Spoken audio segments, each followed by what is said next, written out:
Nous sommes ce que nous mangeons. Siha Meït-Hassan, pharmacienne nutrithérapeute certifiée Sardaigne.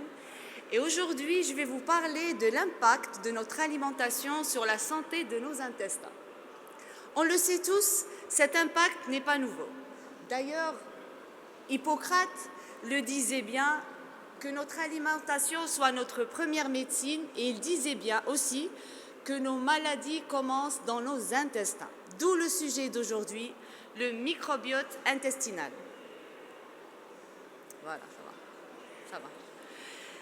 C'est quoi le microbiote intestinal? Le microbiote intestinal, c'est l'ensemble des 100 000 milliards d'espèces avec lesquelles nous cohabitons depuis la nuit des temps. Notre science le considère comme un organe à part entière. En fait, quand le microbiote va, tout va. Il suffit qu'il soit déséquilibré, peu diversifié, notre santé en fera les frais. Inflammation, troubles digestifs, troubles de sommeil, baisse de libido, immunité en ralenti, prise de poids, voire même de l'anxiété et de la dépression. Notre microbiote intestinal vit en symbiose dans l'intestin. D'ailleurs, notre intestin longtemps a été considéré comme un vulgaire tube digestif. Or, la science a démontré que cet intestin est composé d'une paroi pliée, serrée, composée de villosités intestinales. Et ces villosités intestinales sont en contact permanent avec nos chères bactéries, avec notre microbiote intestinal. Et ce contact permanent va permettre des échanges en continu avec nos organes et nos vaisseaux sanguins. C'est important de connaître toutes ces informations pour prendre conscience de l'impact et que notre microbiote intestinal est un des garants de notre santé. Pourquoi en prendre soin? Pour toutes ces raisons-là. Notre population microbienne utilise ce qu'on met dans notre assiette. Et qu'est-ce qu'on met dans notre assiette? On va mettre des fibres prébiotiques qu'on va trouver dans nos légumes, dans nos fruits, dans nos céréales complètes. Et ces bactéries vont utiliser ces fibres pour faire, par fermentation, des acides gras particuliers. Et ces acides gras vont constituer notre mucus. En fait, il faut l'imaginer comme une couette visqueuse et élastique qui habille notre intestin et la protège et surtout va renforcer la bonne jonction des cellules intestinales au niveau de nos villosités. Parce que quand ces cellules vont être séparées ou peu serrées, il y aura risque de passage de toxines, de débris alimentaires. D'ailleurs, c'est ce qu'on aura dans le cas des intolérances alimentaires. Ces bactéries ont la possibilité, enfin le pouvoir d'utiliser ce qu'on appelle les polyphénols et vont les transformer en métabolites actifs. Vous allez me dire, c'est quoi ces polyphénols? Tout simplement, c'est toutes les molécules qui ont des propriétés anti-inflammatoires et antioxydantes et on les retrouve dans nos fruits, dans nos légumes, dans nos céréales complètes.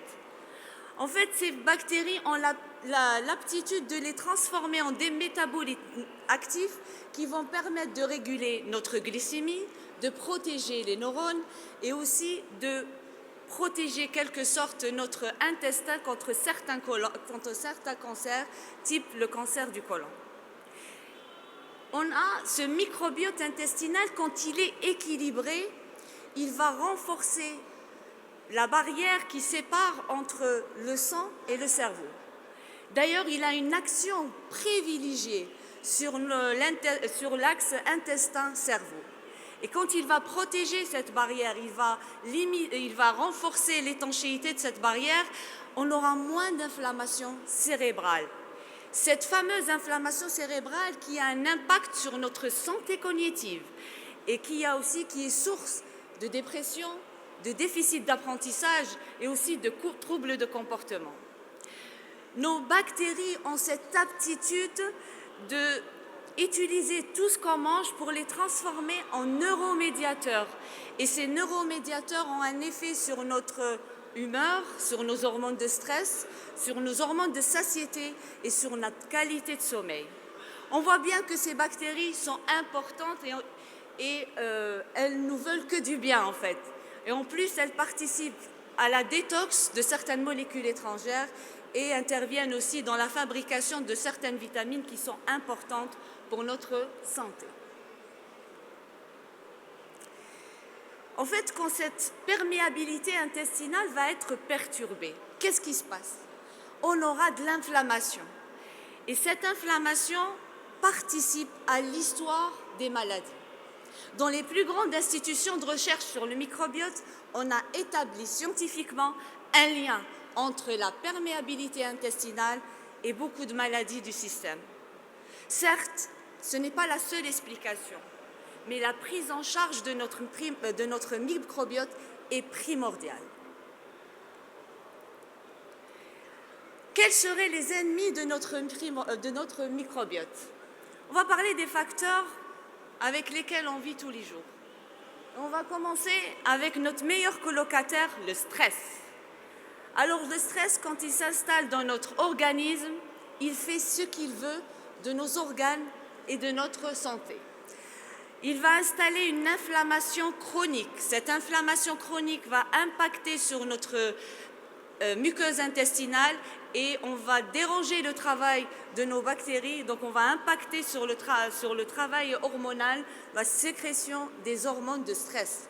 On va avoir une hypersécrétion du cortisol et le stress chronique va s'installer. On a aussi la carence en vitamine D. En fait, la science a démontré qu'il y a une dépendance mutuelle entre les taux de vitamine D et la diversité de notre microbiote intestinal. En effet, au niveau de la barrière intestinale, on a des récepteurs de la vitamine D. Si notre microbiote est déséquilibré, ça va diminuer l'activation de ces récepteurs et vice-versa. Quand notre taux de vitamine D est bas, il y aura un déséquilibre au niveau de notre microbiote. Après, on a tout ce qui concerne notre hygiène de vie. Tabac, sédentarité, alcool et tout ce qui nous entoure comme pollution, par exemple l'utilisation des pesticides, l'excès de médication et tout ce qui concerne aussi les perturbateurs endocriniens qu'on retrouve dans la cosméto et aussi dans tout ce qui est détergent. Et on laisse le meilleur pour la fin, notre alimentation ultra transformée. L'Algérie, en pratiquement 20 ans, a rattrapé les 60 ans d'existence de l'industrialisation de l'alimentation dans le monde. Et on connaît tous cette alimentation ultra transformée et on sait tous qu'est-ce qu'il y a dedans. Il y a ces fameux acides gras trans, ces fameuses huiles végétales hydrogénées, ces fameuses margarines qui vont créer de l'inflammation et impacter sur notre microbiote intestinal. Vous avez tous ces fameux sucres raffinés, ces édulcorants qu'on trouve dans nos produits light, 0%.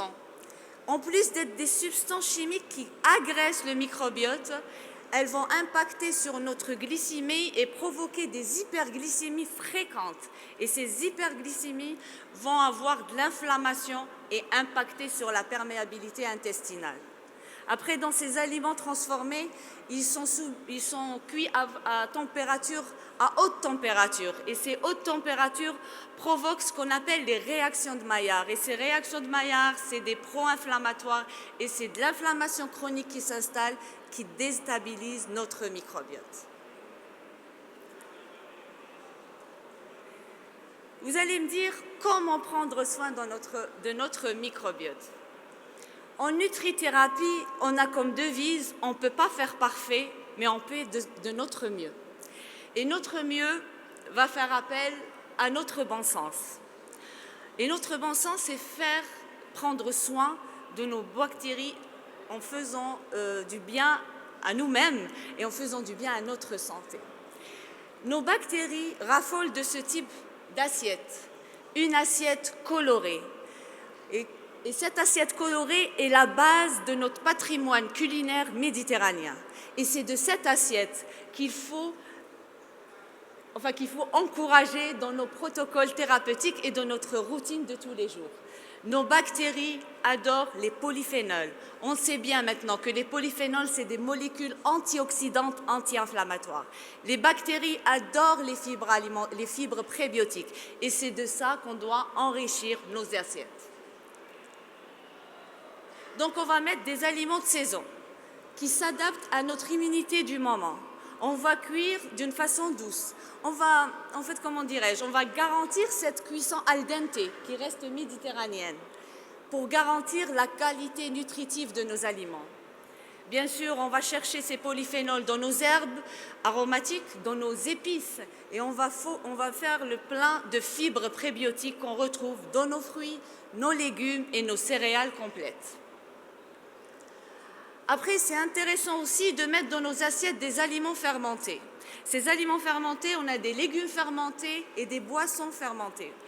En fait, une récente étude en 2021 a démontré que ces aliments fermentés permettent de diversifier le microbiote et de réduire l'inflammation. Après, quand je parle de fermentation, c'est une fermentation artisanale. On fait attention par rapport aux aliments fermentés qu'on retrouve dans le marché, au commerce.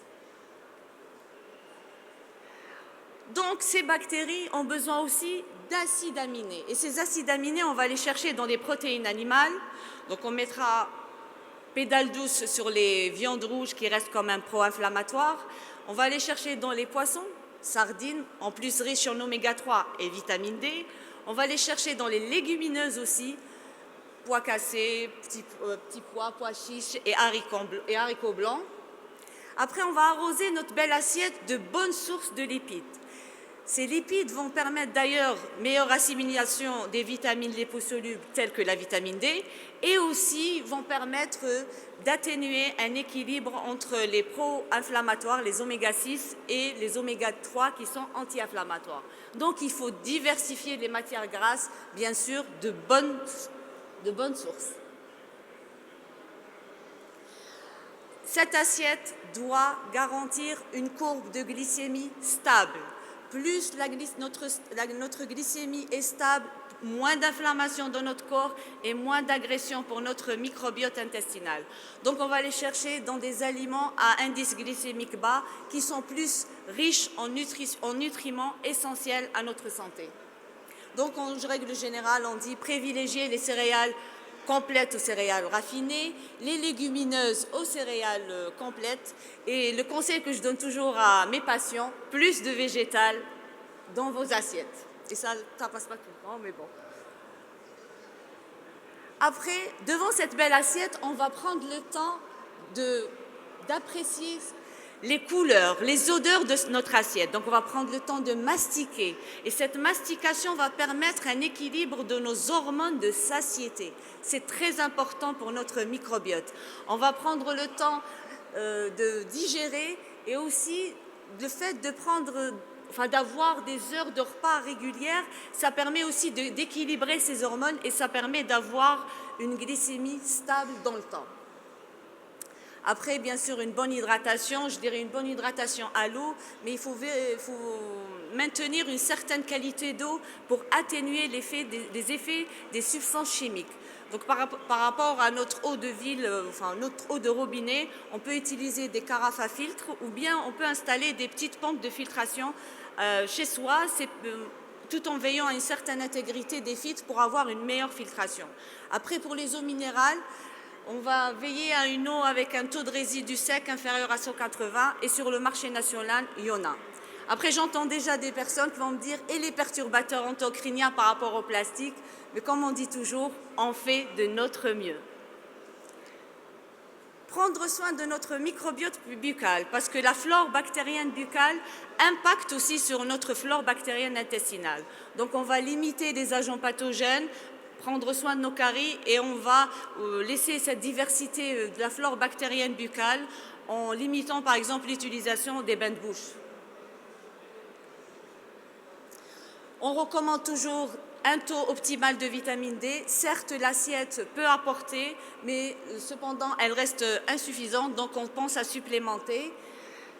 On doit rester actif, le sport pour tous, nos cellules mitochondriales adorent le renforcement musculaire et le cardio, donc éducation sportive pour tout le monde. On va faire des cures de probiotiques. Et là, je m'arrête par rapport à l'appellation probiotique. Ce n'est pas tout ce qui porte mot probiotique et probiotique. Les probiotiques font référence à des souches microbiennes référencées. Et ces souches microbiennes référencées sont destinées à des applications thérapeutiques bien définies. Donc, on préconise des cures probiotiques avec un avis médical, bien sûr, après un traitement d'antibiotiques ou, par exemple, dans des phases de rémission de certaines maladies, comme les maladies digestives, telles que la maladie de Crohn ou maladie rectolite hémorragique, afin de diversifier la flore intestinale. Bien sûr, pas de tabac et on limite l'utilisation des détergents, tout ce qui est perturbateur endocrinien dans la cosmétologie et dans nos produits d'hygiène de tous les jours. En fait, il faut avoir une certaine démarche écologique et éco-responsable pour notre environnement, pour notre microbiote et pour notre santé globale. Notre microbiote est un écosystème qui est fait pour être efficace. S'il ne l'est pas, tout peut se passer. Certes, on ne choisit ni comment mourir ni quand, mais on peut décider de comment vivre maintenant. Siam Tahsen, Siam Ginger Vibe sur les réseaux, je suis coach en nutrithérapie. J'accompagne les personnes à prendre soin de leur microbiote. J'exerce actuellement dans un centre de médecine esthétique et mésothérapie à Chevalet et dans un cabinet de médecine interne à Al Medania. Merci de m'avoir écouté. Merci beaucoup.